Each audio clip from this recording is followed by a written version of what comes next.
Terbitlah terang. Itulah semboyan dari Kartini. Dan kita percaya bahwa setiap kita juga akan mendapatkan terang yang ajaib. Amin. Kalau minggu kemarin kita sudah merayakan Paskah. Apa itu Paskah? Paskah adalah kebangkitan. Pesak, hidupnya Pesak. Oh, itu Pesak. Pesak itu melompati satu lompatan. Malaikat maut melompati satu lompatan rumah yang ada anak sulung, sehingga anak sulung di rumah itu bebas, tidak mati. Paskah dalam perjanjian baru pasca, yaitu di mana hari ketika Yesus bangkit dari kubur, kalahkan maut. Yesus benar-benar bangkit. Amin. Yesus benar-benar bangkit. Amin.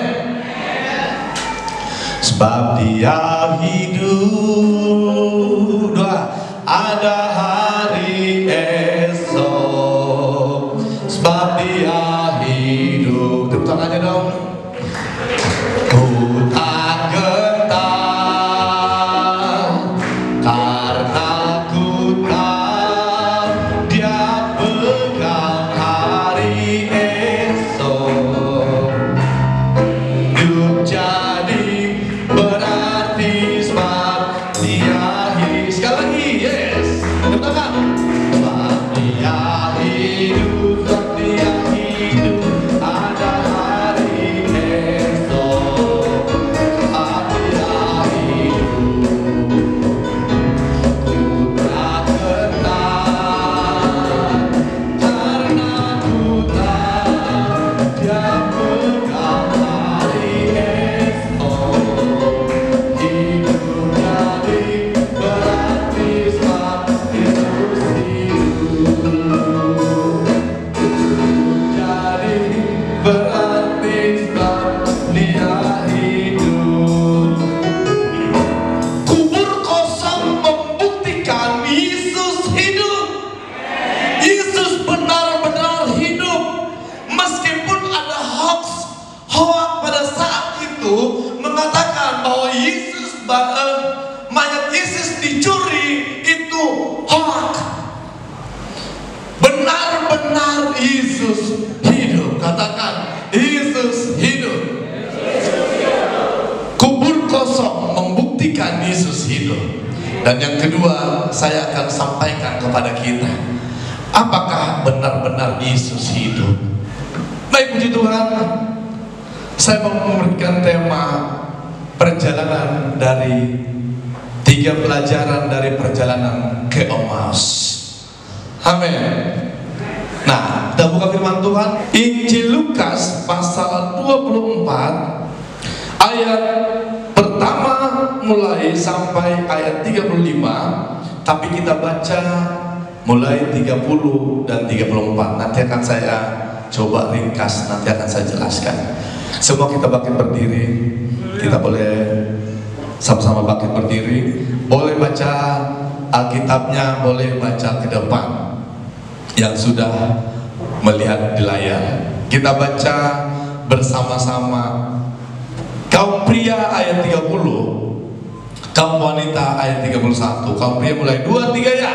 Waktu ia duduk makan dengan mereka, ia mengambil roti, mengucap berkat, lalu memecah-mecahkannya dan memberikannya kepada mereka.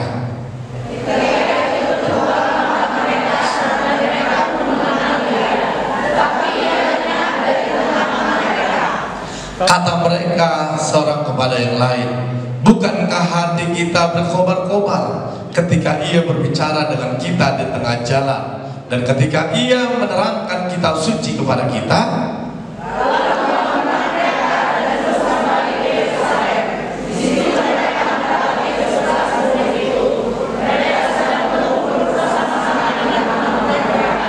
Kata mereka itu, sesungguhnya Tuhan telah bangkit dan telah menampakkan diri kepada.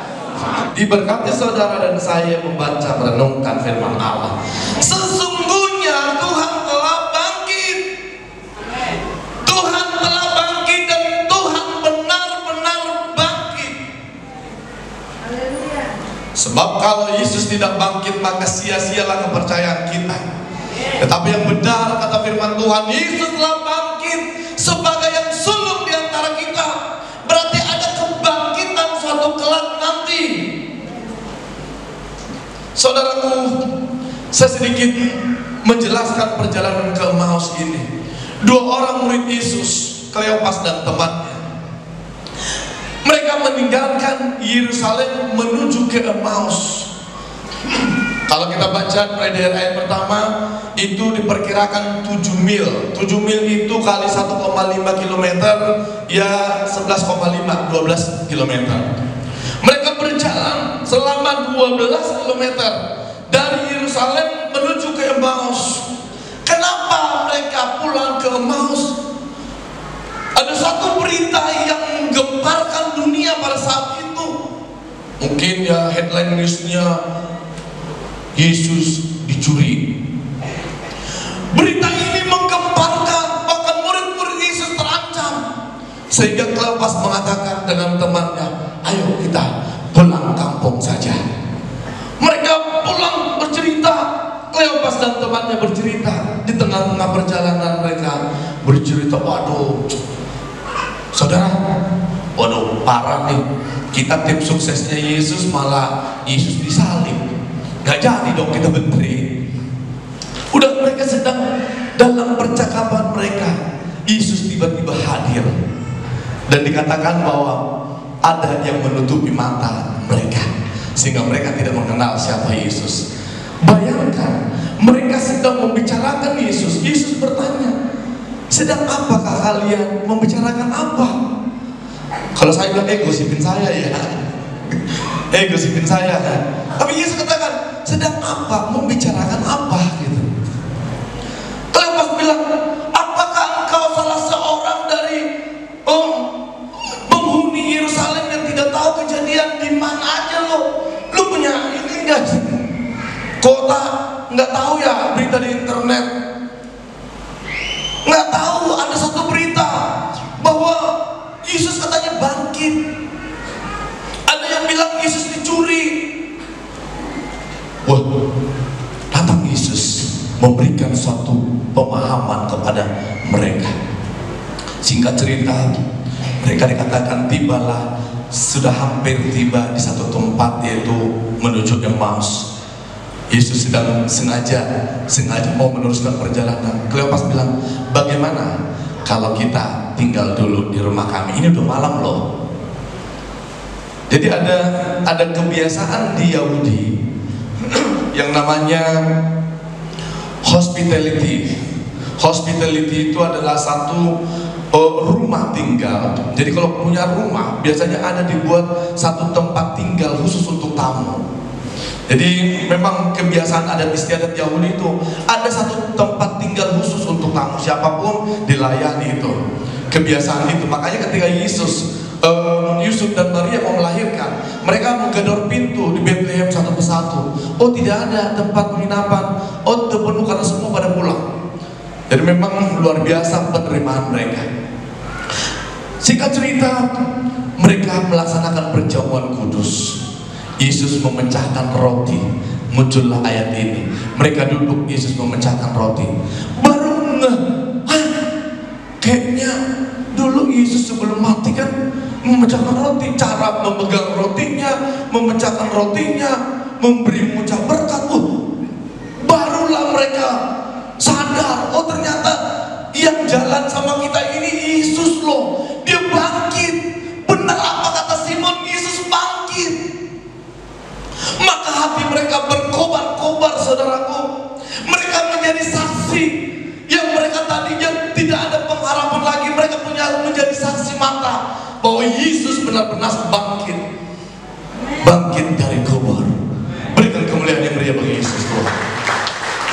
Alkitab katakan kalau Yesus tidak bangkit, sia-sia kita percaya. Karena kebangkitan Yesus ini menjadi esensi dari iman kita. Oh, benar-benar dia bangkit menyediakan tempat yang terindah bagi kita di surga. Saudaraku yang kekasih dalam nama Yesus, ada 3 pelajaran penting yang boleh kita perhatikan dari kebangkitan Yesus. Ada 3 pelajaran penting yang boleh kita perhatikan pasca kebangkitan saat itu sedang galau, gelisah. Kegalauan mereka membuat mereka hilang pengharapan, hopeless. Mereka udahlah, ngapain di Yerusalem? Kita pulang aja, pulang kampung ke Emmaus. Pertama adalah apa yang kita pelajari, 3 pelajaran dari perjalanan ke Emmaus. Yang pertama, keadaan murid-muridnya sedang galau. Mereka menyaksikan Via Dolorosa. Mereka berharap tadinya Yesus datang untuk membebaskan bangsa Israel. Saya baca ayat 21. Padahal kami dahulu mengharapkan bahwa dialah yang datang untuk membebaskan bangsa Israel. Tetapi sementara itu telah lewat 3 hari sejak semuanya itu terjadi. Kami berharap tadinya loh, Yesus itu nabi yang kami sembah itu menjadi pembebas bagi bangsa Israel. Kok udah mati? Kalau orang mati itu jelas kuburnya ada, mayatnya ada. Kebayang nggak kita punya saudara mati katanya, tapi nggak ketemu mayatnya? Ini antara mati atau tidak? Apalagi udah kita kubur, tiba-tiba kuburannya nggak ada di mayat di situ. Itulah yang terjadi, kegelisahan. Mayat Yesus tidak ada di kubur. Ada 2 versi mengatakan bahwa dia mengatakan Yesus sudah bangkit, karena mereka pernah mendengarkan firman Tuhan oleh nabi-nabi, dan Yesus sudah sampaikan pada hari ketiga maka Yesus akan bangkit dari kubur. Mereka takut juga kalau mereka di Yerusalem nanti, ya kalau bos kita aja, pemimpin kita aja udah disiksa, dibunuh, disalibkan, ya giliran kita aja. Makanya sejarah gereja mengatakan 300 tahun pasca kebangkitan Yesus, penderitaan terus menerus, bahkan sampai sekarang juga terjadi. Stefanus dirajam batu, Paulus menyaksikan hal itu. Bahkan murid-murid Yesus banyak mengalami penderitaan pasca itu. Itulah yang ditakutkan oleh murid-murid Yesus pada saat itu. Wah, kalau kita di Yerusalem, waduh, habis kita sama orang Yahudi ini, nanti kita disiksa. Maka mereka lebih baik mundur teratur. Pulanglah mereka dengan muka yang muram. Hilang pengharapan. Apakah ini menjadi gambaran keimanan kita hari-hari ini, Bapak Ibu Saudaraku? Kita sedang galau. Kita sepertinya ibadah, tapi tidak tahu tujuan kita beribadah. Kita beribadah memuji Tuhan, tapi tidak tahu yang kita sembah itu apa sih. Saudara, kadang kita galau tidak percaya kemahakuasaan Tuhan. Mungkinkah engkau sekarang ini sedang galau, kau berdoa tapi tidak ada jawaban? Benarkah ada Tuhan? Kalau ada Tuhan, kenapa saya menderita kelaparan? Kalau ada Tuhan, kenapa saya dipecat dari pekerjaan? Kalau ada Tuhan, kenapa begini putus sekolah anak saya? Atau mungkin ada banyak hal, masalah yang kau hadapi sekarang. Gambaran daripada 2 murid Yesus sedang galau ini. Mereka semua galau. Ada 11 murid Yesus itu ngumpet di Yerusalem, di satu tempat mereka. Mereka ketakutan, pasti akan kita dikejar.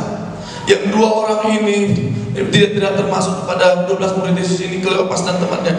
Udah pulang, kita pulang. Kita nanti pasti akan dibunuh juga. Tapi ingat satu hal dalam kegalauan kita. Yang kedua, Yesus Maha Hadir. Ayat 15 dikatakan demikian.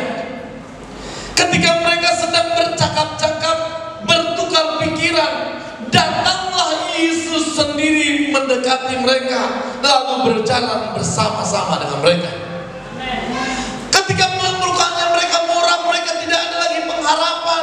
Mereka ketakutan meninggalkan Yerusalem menuju ke Emmaus. Yesus pun hadir di sana.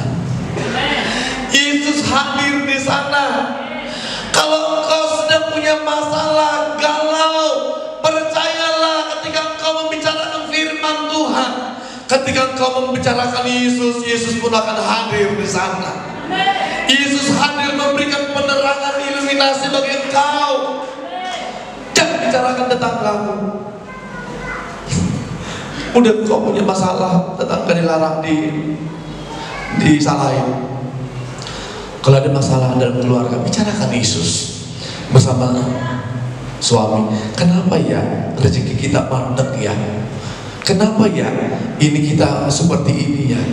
Kenapa ya kami suka begitu? Kenapa ya akhir-akhir ini begini ya? Oh ya mungkin gara-gara ini, mungkin gara-gara ini. Ya kita bicarakan.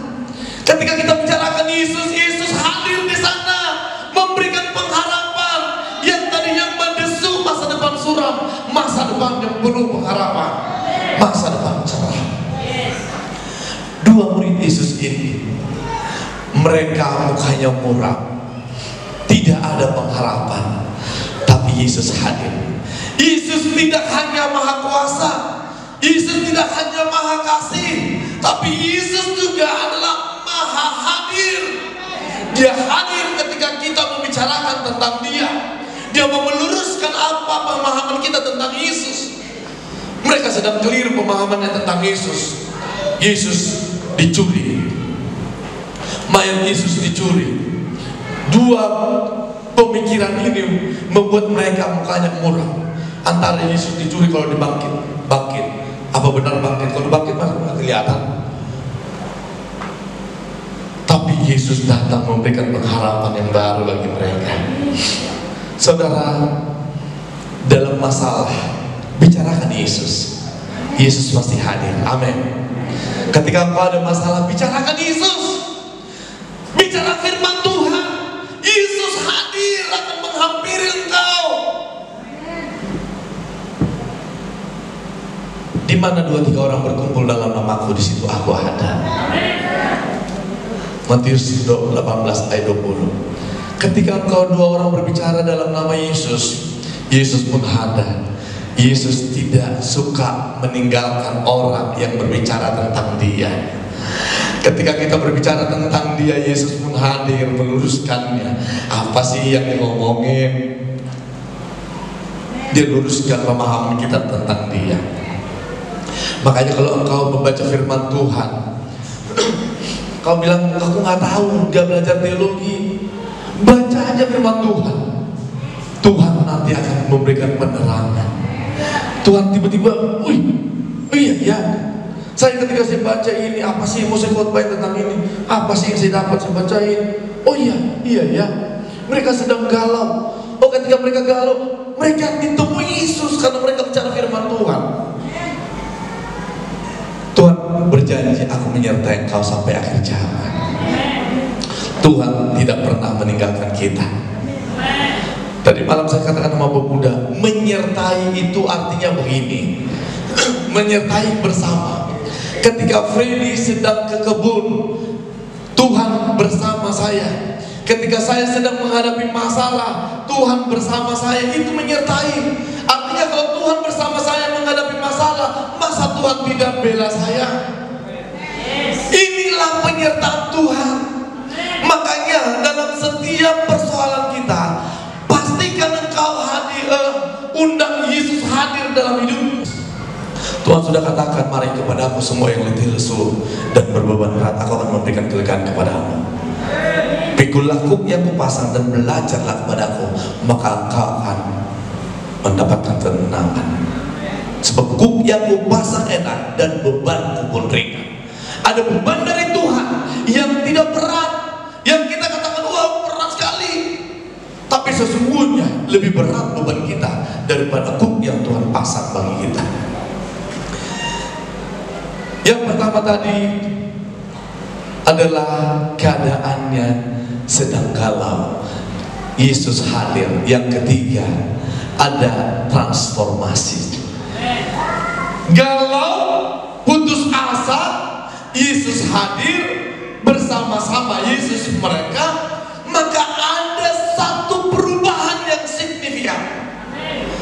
Mereka berjalan hampir 12 km atau 7 mil jaraknya, tetapi ketika mereka bertemu dengan Tuhan, mereka makan bersama-sama dengan Tuhan dalam perjamuannya Tuhan, maka dikatakan ayat ayat 30 sampai 32. Demikian firman Tuhan. Kata mereka seorang kepada yang lain, bukankah hati kita berkobar-kobar ketika ia berbicara dengan kita di tengah jalan, dan ketika ia menerangkan kitab suci kepada kita? Dari mukanya muram, mendesu. Ketika mereka bertemu dengan Tuhan, ada satu perubahan yang terjadi signifikan, 180 derajat. Dari mukanya muram menjadi hatinya mereka berkobar-kobar. Amin. Ketika engkau datang dengan masalahmu, persoalanmu, percayalah, kau bertemu dengan Yesus di tempat ini, kau bertemu dalam hadirat Tuhan, kau pulang akan bersuka cita. Orang yang mencucurkan dengan air mata akan pulang dengan sorak-sorai. Katakan amin. Tapi apakah engkau bertemu dengan Yesus pada saat ibadah di sini? Atau engkau hanya melihat 1-2 orang, melihat apa yang engkau lihat? Tapi ketika engkau melihat Yesus dan ingin bertemu dengan Tuhan, sesungguhnya hati yang galau Tuhan ubahkan menjadi hati yang berkobar-kobar. Haleluya, berikan kemuliaan yang beri bagi Yesus Tuhan. Setiap masalah persoalan yang kau hadapi hari ini, percayalah, kau pulang dari tempat ini, pastikan kau bertemu dengan Yesus, hatimu berkobar-kobar. Haleluya. Tapi setiap utangnya tetap juga harus dibayarin. Jangan bilang hatiku udah berkobar-kobar. Udah, kata pendeta udah aman, itu jangan juga kali. Hati kita berkobar-kobar. Kalau sudah hati berkobar-kobar, hati yang gembira adalah obat. Tidak ada masalah yang tidak bisa diselesaikan. Dan itu sudah ditunjukkan sama Ibu Gembala kita, selalu semangat. Amin. Dan tidak ada masalah. Benar, hati yang gembira itu, masalah itu banyak besar, tapi ketika hati yang gembira, tidak ada kekuatan melawan itu. Makanya firman Tuhan katakan, hati yang gembira adalah obat. Dan mereka tatkala bertemu dengan Yesus, hati mereka berkobar-kobar. Ayat yang selanjutnya dikatakan demikian. Lalu bangunlah mereka dari tempat itu ke Yerusalem. Di situ mereka mendapati ke-11. Lalu bangunlah mereka dan terus kembali ke Yerusalem. Berarti begini, tadi mereka dari Yerusalem ke Emmaus 7 mil atau hampir 12 km. Balik lagi mereka ke Yerusalem lagi 7 mil lagi. Berarti 24 km mereka jalani dalam 2 hari itu. Ada kekuatan baru. Amin. Tidak lemah. Ketika kita bertemu dengan Tuhan, ada kekuatan baru. Katakan kekuatan baru. Mereka boleh kembali berjalan kaki, jalan seperti di sana. Saya belum pernah ke sana, tapi ingin ceritanya. Begini, tidak lurus seperti ini. Bayangkan 24 km. Wah, luar biasa.